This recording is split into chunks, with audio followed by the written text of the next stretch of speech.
Bienvenidos a este video. Es un material introductorio a la enseñanza y la evaluación de la lectura, que es uno de los compromisos más importantes que tenemos como docentes en el aula.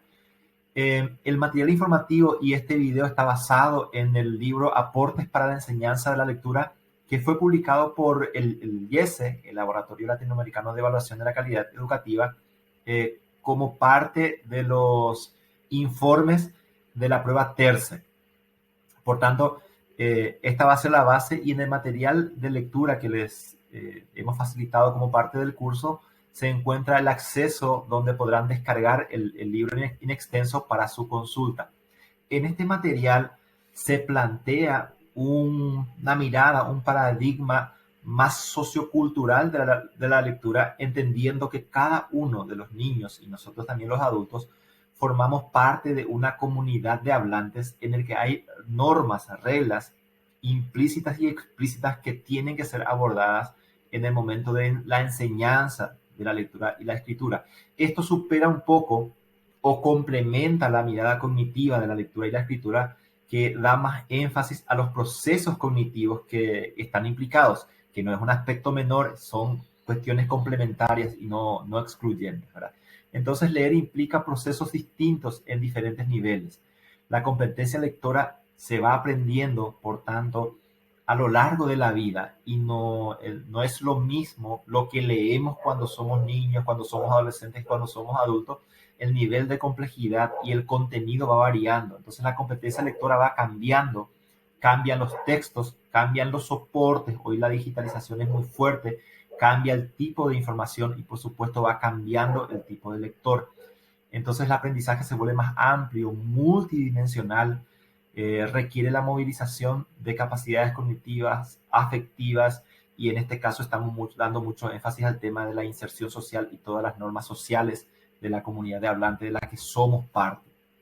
En este contexto se está utilizando mucho este término literacidad. La literacidad reconoce el proceso de la lectoescritura, no solamente inicial, sino a lo largo de toda la vida, como una práctica social situada, lo que implica que, además de trabajar la lectura y la escritura desde las cuestiones más cognitivas, psicológicas, lo tenemos que ver como una práctica social en el que existen otras variables que se tienen que considerar en el aula.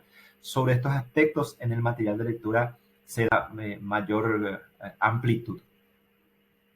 Entonces, la literacidad como parte de la cultura escrita incluye indisolublemente el vínculo con la oralidad, que también aporta, ¿sí? Da valor a los procesos de comprensión y producción, y forma parte de un patrimonio intangible que tiene que ver con nuestra identidad. Finalmente forma parte de lo que entendemos como competencia comunicativa.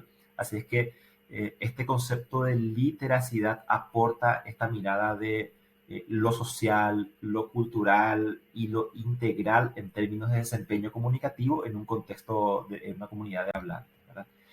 Eh, por otro lado, solamente para recordar, la metacognición permite pensar en la formación de un lector autorregulado. Un lector autorregulado es aquel que puede pensar sobre sus propios procesos y puede buscar la forma de mejorar esos procesos.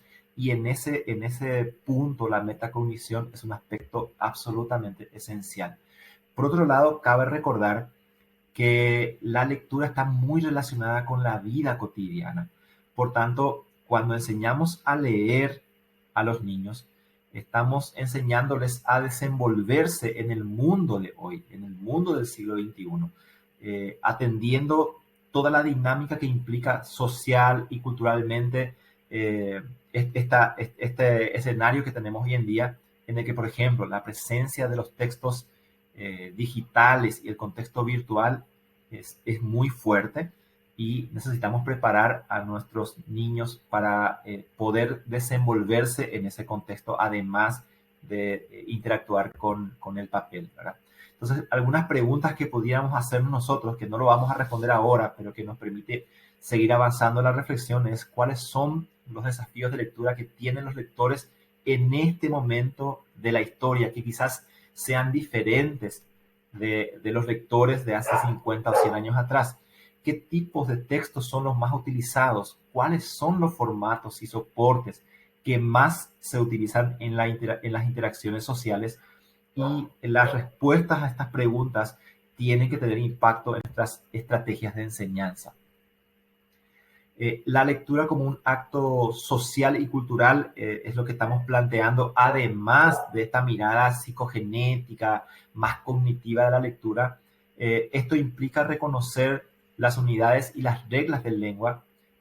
No solamente eso, sino que las habilidades cognitivas tales como aportar conocimiento previo, hacer inferencias, relacionar la información, formular hipótesis, saber verificar esas hipótesis o reformularlas cuando corresponde, reconocer los diversos géneros discursivos, deducir el propósito comunicativo, las visiones del mundo que están presentes en los textos, de modo a tener una comprensión cabal de lo que contiene ese texto, tanto a nivel explícito como a nivel implícito, ¿verdad? Entonces esta mirada es más compleja y más integral.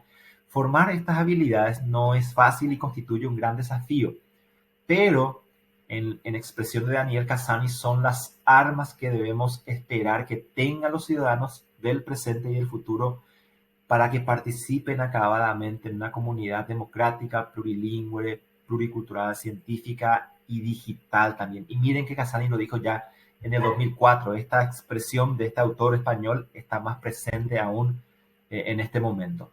Por otro lado, es importante promover la lectura, y la escuela tiene que ser un espacio de promoción de lectura. Para ello se tiene que asumir una serie de estrategias que permita que la escuela realmente sea una promotora de lectura.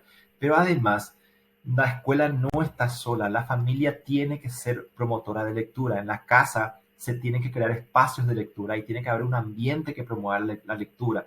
Los niños tienen que tener al alcance, por ejemplo, permanentemente materiales de lectura, un espacio donde puedan acomodarse y leer gratamente. Y muy importante, si pueden tener textos que ellos mismos puedan escoger y puedan leer por gusto y no por obligación, que tiene que ver con toda una estrategia de trabajo con los padres. Por tanto, este es un aspecto que no es menor y que hay que considerar. Por último, nosotros mismos tenemos que promover lectura, y nuestras prácticas promueven o no lectura. Si como docentes, en algunos casos incluso como padres, los niños nunca nos vieron leer un material, leer un libro, interactuar con el mundo escrito, entonces no estamos promoviendo lectura. Si por el contrario nuestros hijos o nuestros alumnos nos ven permanentemente interactuando con textos, leyendo materiales, haciendo, cuestionándose, investigando, entonces solo nuestras prácticas ya están promoviendo lectura. En fin, este es un material solo introductorio. Tenemos el material de lectura que nos va a permitir avanzar sobre estos conceptos y sobre estas reflexiones. Adelante con la lectura.